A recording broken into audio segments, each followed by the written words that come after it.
Hello दोस्तों, मेरा नाम अभिषेक है। मध्य प्रदेश के गवर्नमेंट एम्प्लॉयज़ और साथ ही जो कॉन्ट्रैक्ट बेसिस या किसी तरह से सरकार के किसी भी उपक्रम में जुड़े हैं, उनके लिए अच्छी अपडेट है कि उनका इलाज कैशलेस होगा।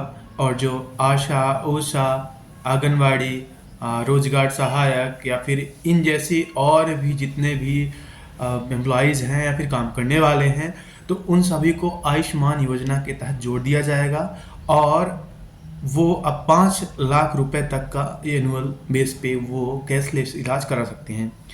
दूसरी तरफ दोस्तों, ये मेरे पास एक न्यूज़ कट आया है और इसमें एक बात ये भी है कि जो रेगुलर गवर्नमेंट एम्प्लॉयज़ हैं उनको 10 लाख तक का कैशलेस इलाज मिलता है।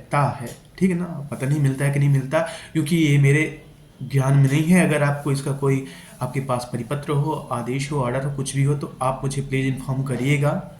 साथ ही साथ दोस्तों देखिएगा, रिसेंट में मैं क्यों कैशलेस इलाज के प्रति इतना संवेदनशील हूँ, क्यों मैं इतना ज़्यादा इसको लेके उत्साहित हूँ। क्योंकि मेरा 2022 में एक एक्सीडेंट हुआ था एसीएल का, जिसमें एसीएल मेरा टूट गया था लेफ्ट लेग का स्कूटी से। स्कूटी ऑलरेडी लोन पे लिया था और काफ़ी बड़ा लोन था। साथ ही जैसे एक्सीडेंट हुआ तो मान लीजिए कि मेरा पैर काम करना बंद किया और उसके इलाज के लिए मुझे अगेन लोन लेना पड़ा 1 लाख का। तो मतलब आप मान सकते हैं कि बिलो 10K 10,000 से भी कम में मुझे सरवाइव करना पड़ रहा था। और आप यकीन मानिए कि जो मैंने इलाज के लिए लोन लिया था, वो उसका बर्डन इतना ज़्यादा रहा कि एसीएल सर्जरी कितने में हो जाती है, अगर आपको कभी पता चले कि 70,000 80,000 में आराम से हो जाएगा, तो वो गलत रहता है। क्योंकि आपका सिर्फ वो दवाइयों का खर्च हो जाता है, ऑपरेशन खर्च हो जाता है। जैसे आपको उसे मेंटेन करने के लिए आगे डाइट लेना पड़े या फिर कोई और इक्विपमेंट लेना पड़े, या फिर आप उतने वक्त तक सरवाइव करेंगे रेंट पे रह के या बाहर कहीं रह के, आप समझ रहे हैं, तो उसका खर्चा अप्रॉक्स 2 लाख तक जाता है। मेरा भी 2 लाख से कम नहीं खर्च हुआ है। और जितना मैं लोन लिया था उसके बाद जितनी मेरी मंथली सैलरीज रही हैं, totally and as well as जो मेरा कन्फर्मेशन का एरियर रहा है, सब कुछ उस लोन के पीछे चला गया, उस इलाज के पीछे असल में चला गया। तो कैशलेस जो इलाज है वो बहुत ज़रूरी है।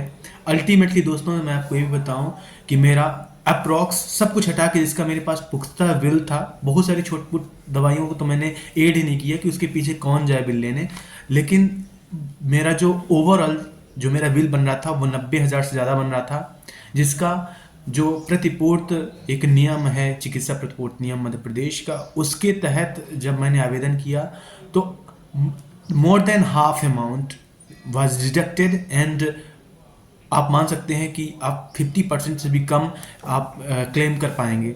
तो जहाँ पे एक तरफ आपका खर्च वहाँ पे 2 लाख तक लग गया और वहाँ पे आप 1/4 से भी कम पाते हैं। So this is the reality of medical treatment and medical reimbursement plans in Madhya Pradesh. तो बाय द वे, बेहतर होगा कि यदि रेगुलर जो एम्प्लॉयज़ हैं, कर्मचारी हैं, उनको भी अगर आयुष्मान के तहत ही शामिल कर लिया जाए, भले उनको आज 10 लाख ना करके 5 लाख ही कर दिया जाए, और जिसकी प्रोसेस है वो आसान कर दिया जाए।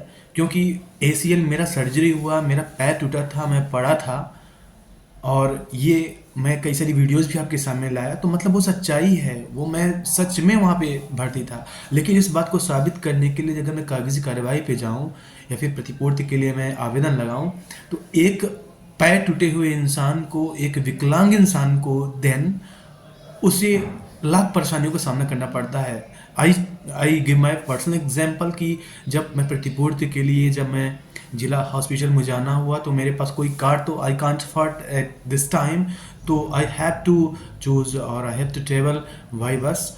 तो मैं बस से गया और बस में मैं एक पैर पे खड़े होके गया, दूसरे पैर पे मेरे बिल्कुल भी बल नहीं पड़ रहा था, और चलना मैंने सिर्फ 1 महीने से भी कम पहले स्टार्ट किया था। तो आप ये मान सकते हैं ये दर्द है गवर्नमेंट एम्प्लॉयज़ का भी, सरकारी कर्मचारियों का भी दर्द है। कैशलेस इलाज हो जाए, आयुष्मान में ही शामिल कर लिया जाए, लेकिन जो प्रोसीजर है कि आप यहाँ से प्रूव कराओ, यहाँ से प्रूव कराओ, जो कागजी कार्रवाई है उससे गवर्नमेंट एम्प्लॉय टूट जाता है, तबाह हो जाता है।